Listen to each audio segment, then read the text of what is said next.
हाय राम, ननद लाई दो दो पति।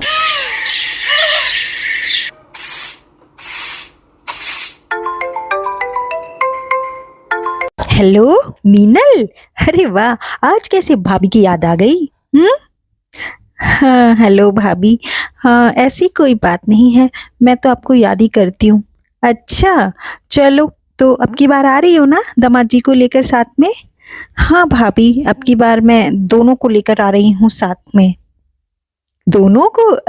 अरे वाह, यानी कि खुशखबरी है लगता है। अच्छा, आप तो देसी घी के लड्डू भी लाना, ठीक है? ये बात सुनते ही सलोनी ने मीनल का फोन काट दिया और अपने पति के रूम में जाने लगी। अरे सुनिए जी, बड़ी ही अच्छी खुशखबरी लेकर आई हूँ। इस बात की तो 500 रुपये बनते हैं अब की बार। अरे सलोनी जरा थम जाओ, ऐसी क्या खबर लेकर आई हो जिसके लिए 500 रुपये चाहिए तुम्हें? अरे ये कुछ दिन ना मेरे लिए बहुत भारी पड़ने वाले हैं, काम भी पड़ जाएगा। आपसे 500 लूंगी और बाबूजी से तो पूरे 1000 रुपए लूंगी मैं इस बात के। अरे मीनल आ रही है ना इसलिए। अरे मीनल आ रही है तो उसके लिए तुम्हें पैसे क्यों चाहिए? वो अपना घर बार छोड़कर क्यों आएगी यहाँ पर भला?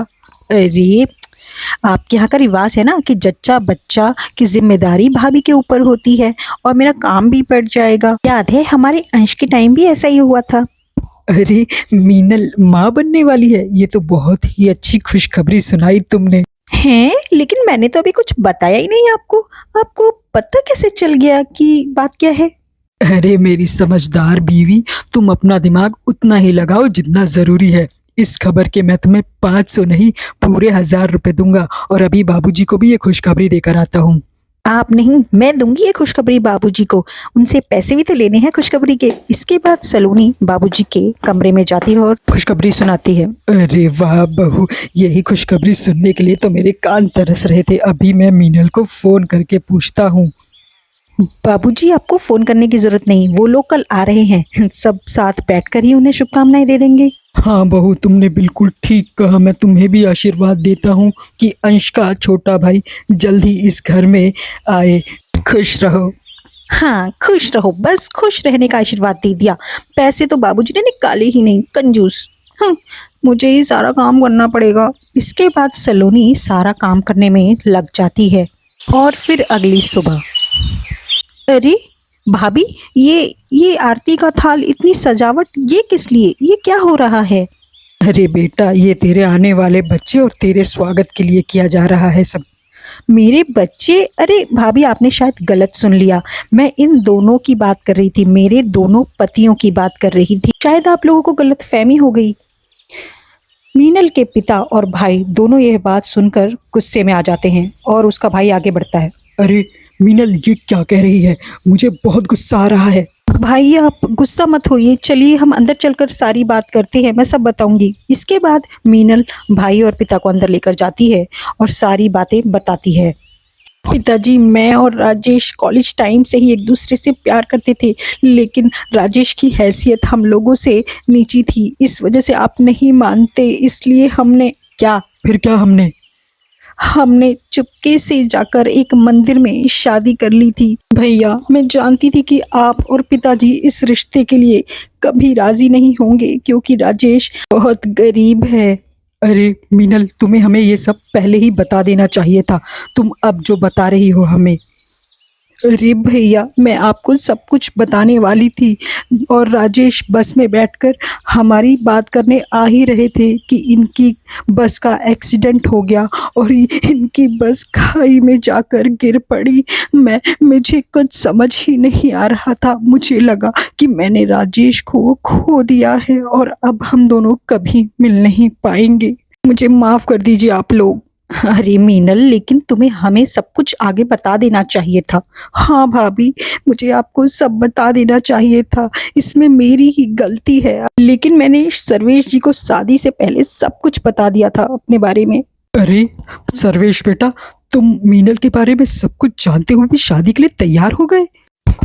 हाँ पिताजी, मैं मीनल के बारे में सब कुछ जानता था, लेकिन मैं उससे बहुत प्यार करता था और जब से राजेश उसकी लाइफ में वापस आया है तब से मेरा अब मीनल की लाइफ में और ना ही इस घर में कोई काम बच गया है। अब मुझे जाना चाहिए। नहीं, आप ऐसा नहीं कह सकते सर्वेश, मैं आपसे बहुत प्यार करती हूँ सर्वेश। लेकिन मीनल, तुम्हें हम दोनों में से किसी एक को तो चुनना ही पड़ेगा, क्योंकि दो दो पतियों के साथ तो तुम नहीं रह सकती। इसलिए तुम अपने पहले पति के पास वापस जा सकती हो। बस तुम खुश रहो। मीनल, तुम्हें याद है तुमने मेरे खातिर अपने पूरे परिवार को, इस समाज को ठोकर मार दी और हमने एक दूसरे से 7 फेरे लेकर वचन भी खाए हैं। हम दोनों को तो भगवान भी अलग नहीं कर सकता है। हम दोनों का साथ तो भगवान ने लिखा है। अरे ये छपरी, निकल यहाँ से। तूने सुना नहीं? मेरी बहन तुझसे प्यार नहीं करती है, वो सर्वेश जी से प्यार करती है और तू इस घर का दामाद कभी नहीं बन सकता। अब मुझे बहुत गुस्सा आ रहा है। निकल जा यहाँ से अभी के अभी मेरे घर से। अरे आप लोग चुप रहिए, ये फैसला हम लोग नहीं, मीनल दीदी लेंगी। बताइए मीनल, क्या चाहती हो आप? अरे भाभी, इस सवाल का जवाब तो मैं खुद भी नहीं जानती हूँ। मैं इन दोनों से ही प्यार करती हूँ। सर्वेश जी मेरी आदत बन चुके हैं और राजेश जी मेरा पहला प्यार है। मैं इन दोनों को ही छोड़ नहीं पा रही हूँ। अरे पहले तो तूने इस फटीचर से शादी कर ली और अब तू समाज के सामने हमारी थू-थू कराना चाहती है, दो पति लेकर। सुनिए, आप जरा अंदर चलिए, मुझे कुछ बात करनी है आपसे। सलोनी परिस्थिति को संभालते हुए अजय को अंदर कमरे में ले जाती है और इसके कुछ देर बाद ही, सुनिए आप ये क्या कर रहे हैं? ये गलत है अजय जी। मैं अपने परिवार पर कलंक नहीं लगने दूंगा। पहले मैं इसे मारूंगा और फिर इसके आशिक को मारूंगा। इसके बाद अजय तलवार लेकर मीनल की तरफ बढ़ने लगता है। यह देखकर सर्वेश डर जाता है और भागने लगता है। इतने में सोनाली उसके सामने आती है। अरे सर्वेश जी, आप कहाँ भाग रहे हैं? जाइए अपनी पत्नी को बचाइए, आपका फर्ज है बचाना। अरे भाभी, इसका भाई तो पागल है। पता नहीं इन दोनों के चक्कर में मुझे भी मार देगा। मुझे कोई प्यार व्यार नहीं है मीनल से। मैं तो सिर्फ उसके पैसों के लिए उससे शादी कर रहा था और जब अब वो ही नहीं रहेगी तो मेरा क्या काम यहाँ पर। इसके बाद सर्वेश वहाँ से भाग जाता है। अजय के सर पर खून सवार होता है। वह उसे मारने के लिए आगे बढ़ता है। आपको मीनल को मारने से पहले मुझे मारना होगा भैया। यह सुनते ही अजय के हाथ से तलवार छूट जाती है। क्यों मीनल, अब तो तुम्हारा कन्फ्यूजन दूर हो गया ना कि तुम्हें राजेश जी प्यार करते हैं या सर्वेश? ये सारा ड्रामा तुम्हें समझाने के लिए किया गया था, क्योंकि ऐसे तो आप इस चीज़ को समझ नहीं पाती। ये सारा नाटक सलोनी ने तुम्हें समझाने के लिए ही रचा था मीनल।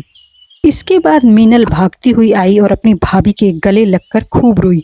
अब उसके मन में ना तो कोई दुविधा थी और ना ही पछतावा। थैंक यू भाभी। दोस्तों, अगर आपको मेरा ये वीडियो अच्छा लगा तो मेरे